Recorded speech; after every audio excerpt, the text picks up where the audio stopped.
Hello बच्चों।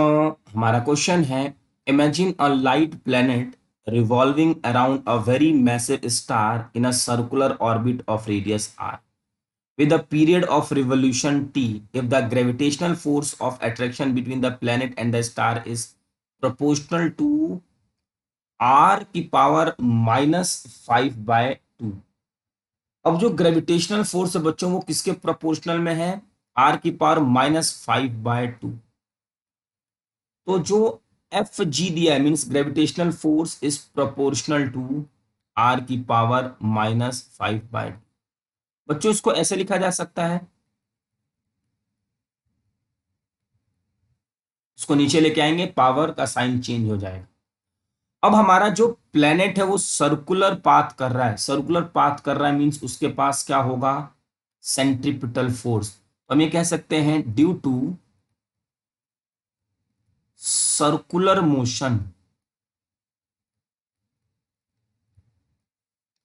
Planet has centripetal force.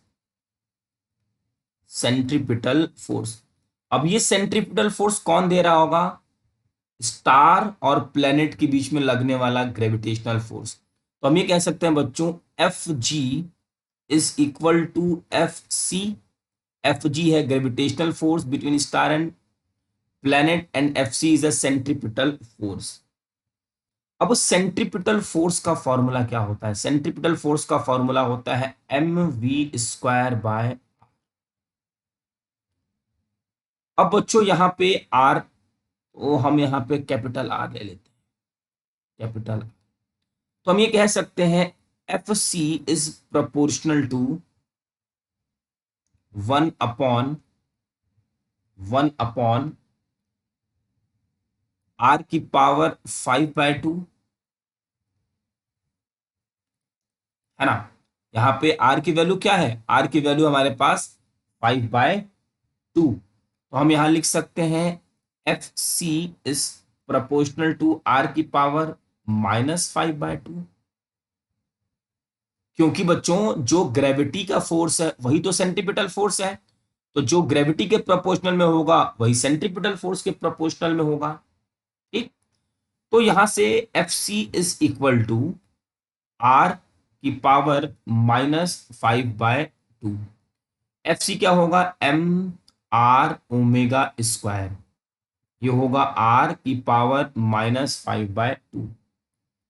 यहां से लिखा जा सकता है omega square is proportional to, M तो बच्चों कुछ लेना देना नहीं है, ओमेगा इज प्रोपोर्शनल टू, क्योंकि हमें सिर्फ रिलेशन पूछ रहा है, वैल्यू नहीं पूछ रहा है, तो हम इसकी वैल्यू को रखें नहीं रखें कोई फर्क नहीं पड़ता। आर की पावर -5/2 और ये हो जाएगा R. Omega square is proportional to R की पावर -5/2 -1। तो omega square is proportional to R की पावर -7/2। और ओमेगा की बच्चों वैल्यू क्या आ जाएगी हमारे पास? ओमेगा की वैल्यू आ जाएगी अंडर रूट के अंदर। तो हम यहां से टाइम का पूछ रहा है, टाइम, तो t is equal to 2 pi omega होता है, और T square is equal to 2 pi omega square हो जाएगा, सॉरी ऐसा कुछ हो जाएगा ये। और T square is equal to 4 pi square, और ओमेगा स्क्वायर की जगह आर की पावर -7/2। और ये तो कांस्टेंट है, T square is proportional to R की पावर 7/2। ये रहा हमारे इस क्वेश्चन का answer. Second option is correct. I hope बच्चों कि आपको ये क्वेश्चन अच्छे से समझ में आ गया होगा। Thank you.